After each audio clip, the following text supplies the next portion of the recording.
I just wanted to make a short video to introduce the next section. We are about to enter into the rhetorical analysis, which is the biggest project of this semester, and it's also what we've been building toward.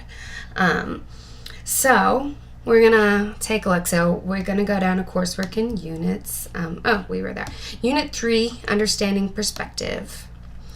Okay, so for Monday, you were supposed to have read this rationale for the unit and this prompt for the rhetorical analysis. So I'm not going to read this for you because this was your homework. But there are some things like it's 4 to 5 pages long. So we're getting started on it right away.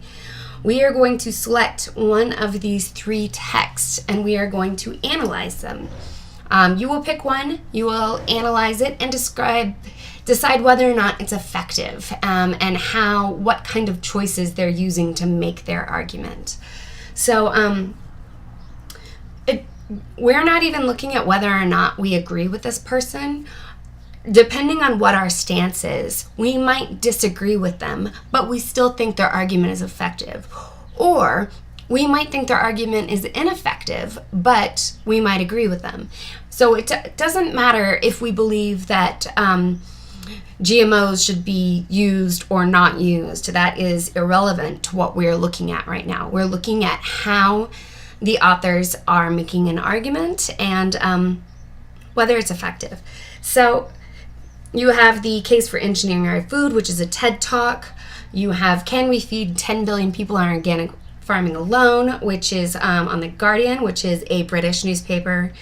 And then we have Michael Pollan's Vote for the Dinner Party out of the New York Times Magazine. So you have to pick for Friday's discussion forum. You have to read these and figure out which one you want to write your rhetorical analysis on. So which argument do you want to analyze? So for this week, let's go see what we were supposed to do. Week 5, there was lots of reading. So those 3 texts we have to read. We also had to read a PDF about rhetoric, making sense of human interaction and meaning making. We also had to read chapter 1. For Friday, we have to read chapter 6, and I believe next week is chapter 2 and 3. Now, these readings are about argument. These are the types of things that you're going to talk about. These will help you analyze. These readings help you analyze the argument, and you will use the terms you learn in these readings in your rhetorical analysis when you analyze. So we're getting right into the rhetorical analysis. So we need to start learning these terms right away. Now, when you do these readings, I want you to pay attention to some terms. First, there is exigence. Exigence is a problem that a writer sees, and they decide that is the problem, that is the reason they want to write this text. They are going to address this problem with this text. And so the purpose is the way they're addressing this problem. So purpose and exigence are very strongly connected. There's also audience. There's no such thing as a general audience. Please don't tell me it's a general audience. There's always divisions. There's always demographics. If you think about a commercial, a back to school commercial would not have the same audience as a beer commercial. So you can't say that they're general audiences because they're not. One is aimed at children or whoever is buying supplies for the children, and another is aimed at maybe college students who don't have children and who who have different wants and are in different places in their lives. So we have to think about, we can't say it's a general audience. It's always a little bit more specific. So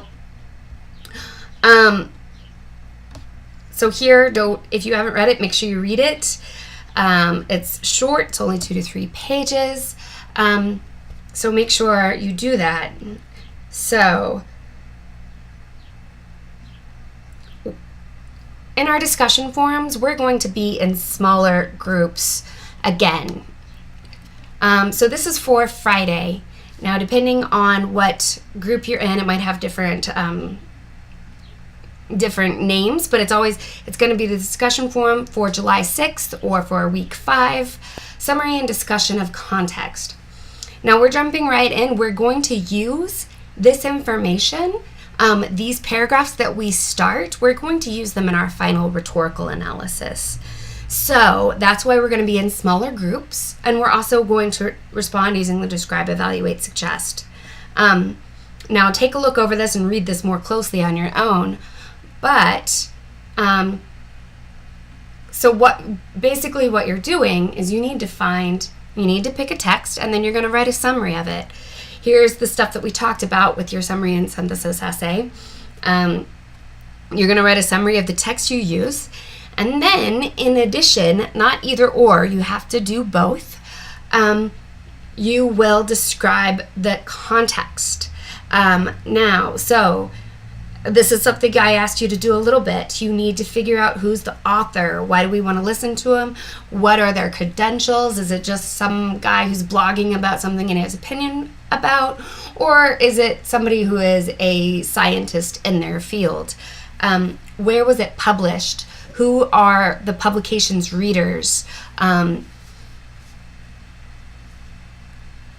So these are the types of things that you did already. And that's why we're starting right off with it, because you've already done this in the summary and synthesis essay. But so make sure to do both of those, a summary and a description of the context. And then that'll be due on Friday. You'll have until Monday to do the describe, evaluate, suggest on that. Next week, we're reading chapters 2 and 3 out of our textbook, and it's about, I believe it's about pathos and ethos, maybe pathos and logos. So just double check there about the appeals. Now, these will definitely help you with with your rhetorical analysis. So let me know if you have any questions. I'll have a further video, and I'll be responding to everybody's posts on Friday as well. So thank you.